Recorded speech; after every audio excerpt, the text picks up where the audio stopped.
Today I'm going to talk about such a important question, and I'm titling it "Are we ready yet? Are we ready yet?" And this was spurred by a couple things this week for me. One was I was talking to a senior executive who um, has been kind of working on a slightly new career path for several years now and undergoing some education for it, and still feels he isn't ready yet and is evaluating whether to get yet another degree. And it was a really interesting question and one that came very close to my heart because I know many high achievers feel this way, that there's always something more that they need to be doing in order to get to their ultimate goal of achievement.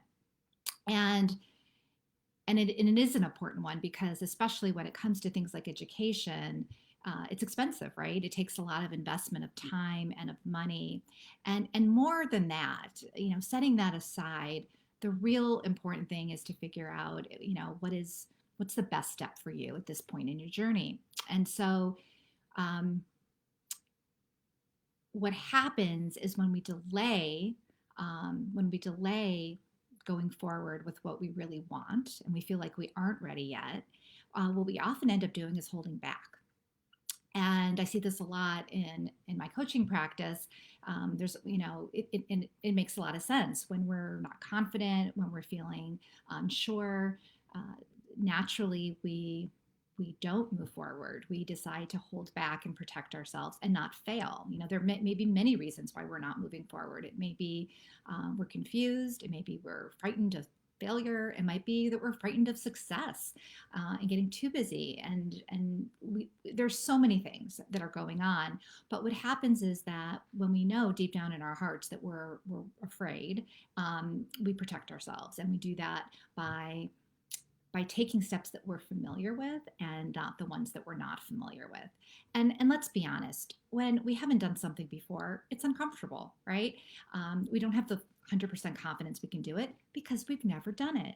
And frankly, that's true of anything that you've done for the first time. Anybody who's taken on a new role, who's been promoted to lead a team for the first time, who's been promoted to lead teams of teams for the first time, to get to the executive level, all these things. You've never done it before if you haven't done it before. You won't know 100% that you can do it until you decide to do it, really, because that's the key differentiator. So us holding ourselves back is only delaying us getting the experience, ironically, that is going to actually make us better and better and better. And so, again, I'm not saying, education or other credentials aren't important, but what's really important is to figure out what is delaying you, what is holding you back. And so let's get to what you do to figure this out, because it's a big thorny issue and there's a lot of things that are going on inside us. The first thing is, uh, look for evidence. What evidence do you have, for example, that you're not ready? Okay, so um, this person, for example, actually has the business experience, educational credentials to do everything he said he wanted to do in his mission. And so this is why I was pushing back and wanted to delve into it further, because there is no evidence that this person is lacking right now. Now, in other situations, you might want to, let me give my coaching, for example.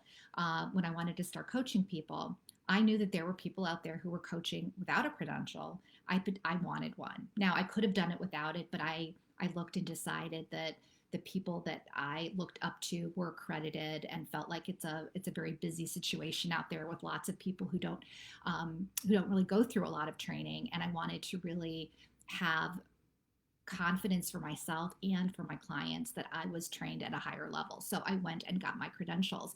But even for me, once I was getting my credentials, they told us when we were ready to start taking new clients, even though we hadn't graduated yet, and I personally didn't feel ready. I wanted to make sure I was 100% ready. Let's just go to 200% ready before I ever took money from somebody to try to really coach them. And and what was interesting is that I got coached around this. I actually got some coaches and worked with them. And there really was no evidence that I couldn't start taking people right now, that I couldn't start charging at a lower rate and then raised my rates later as I got more experience. And so evidence was the first thing to look for. What evidence is there that you really don't have what you think you have? The second thing is looking at your beliefs. So for many of us, that's really what's holding us back, is the story that we're telling ourselves in our heads all the time. For me, it was that I'm not ready enough until I get this. Same thing for this executive client that I started talking about at the beginning of the video.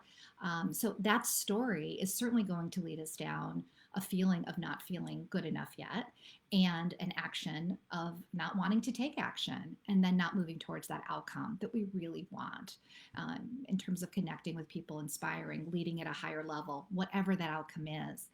So we need to look at our beliefs. And when we look at them and we uncover them, we can say, wow, is that serving me? Or is it not serving me? And frankly, that I'm not ready was not serving me at all. And so as I worked with a coach and uncovered that, I actually came up with a new belief for myself. And it's pretty powerful. So I'm going to share it with you because it's been working really well for me.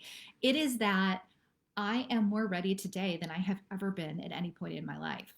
And I'm more prepared today than I was yesterday, and so on and so on and so on. Every single day, I work with more people. I hear more questions. I learn more about myself through them, as well as from furthering my education and development. And I know that every single day I am more than I was the day before, and that's life. That's how all of us are, and it's allowed me to get past my fear. It's just not that fear doesn't rear its ugly head still. Again, it's just trying to protect us. I'm going to befriend my fear here, but it helps me move even in the face of fear, because I know that I'm going to learn. I might fail, but I'm going to learn along the way, and I can always evolve and change. And I am evolving and changing. And so that is freeing in so many ways. So again, we first look at evidence that might be holding us back, and if there are gaps, then we address them. And the second thing we do is we look at our beliefs, and if they're not serving us, then we change them. Okay. And then the third thing is we do something, we take action, and it doesn't have to be a full 5-year plan. In fact, in today's world, it's very hard to plan too far out, but we can start to say, what would be the one next step I would take? What's the next piece of research I need, or the next person to talk to, or whatever it might be? We just take some action, and every action leads us to another action. So that's it. That's how we figure out, are we ready yet? And you're probably a lot more ready than you think you are, but this web of our thoughts is a very, very messy place. And so it really does help to work through that labyrinth and figure out what's going on and what beliefs might not be serving you, and a slew of other things. So if anybody wants to talk about this on the path to fulfilling what you really, really want, please feel free to direct message me, and I am happy to set aside some time to chat with you. And that's all I had to say for today. So have a great rest of your day, a great rest of your week, and I will talk to you later. Bye-bye.